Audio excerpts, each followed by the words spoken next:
At PAX East this year, we came across a booth for a monthly space subscription service called the Indie Box.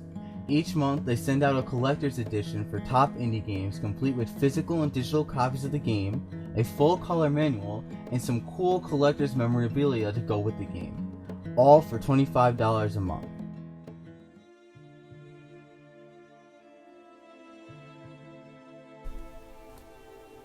The first indie box we've received is for a game called Armello.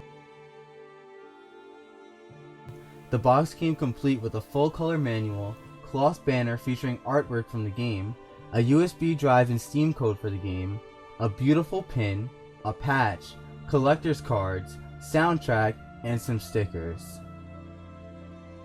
Armello is best described as a digital board game. You play as one of 8 characters from 4 different clans: wolf, rabbit, rat, or bear.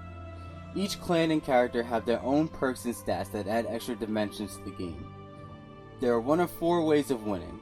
You can expedite the process of the king's death and kill him yourself. You can gain enough rot, the dark corruption, to make it easier to slay the king and dethrone him. Collect 4 spirit stones and cleanse the king of his rot, or let the king die slowly and win based off your high prestige, which is gained by completing quests and defeating other heroes. Each hero has an easier time acquiring certain victories than others, but none feel overpowered. Each turn you draw cards based off your wit stat. Depending on the situation and your plans for victory, you can draw either items, spells, or trickeries. Each have their own different effects and costs, which add for another really interesting element in this game. Sometimes it's better to set up traps around your opponent by using trickeries. Other times it's best to boost your equipment and get ready for an inevitable fight with another character. The combat in this game is complicated, but doesn't seem so on the surface. You roll dice to fight your opponent, and each die roll can count as an attack, block, or null. If you have more attacks than your opponent blocks, you deal that much damage. You can burn useless or useful cards to force die to roll to the symbol on the card. This adds even more depth to mulliganing, strategizing when to attack and what cards to burn. It really drew me in as the tutorial explained it, and it seemed really simple. Why would I burn this card if I could use it later?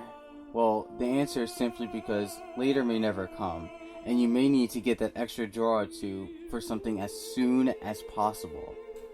The game's unique art style is definitely something that drew me in and hooked me. The characters and board look absolutely beautiful. The animations on the cards were a really nice touch that made the game feel more alive. This game breathes aesthetic. The animations on the characters and during fights are really nice to watch, but the pacing is definitely off. After a while, it can get tiresome since each turn takes about a minute or so, making the games feel longer than they actually are. Each game took me around an hour, give or take. A speed up button or animation skip option would definitely have been something that would have made this experience a lot better. Overall, it's definitely a game I recommend. At the time I'm reviewing this, they just released a patch featuring a few new characters as well as some improvements. It's very relaxing and mind-boggling playing and mastering this game, so if you're into problem solving as I am, you'll most definitely enjoy it.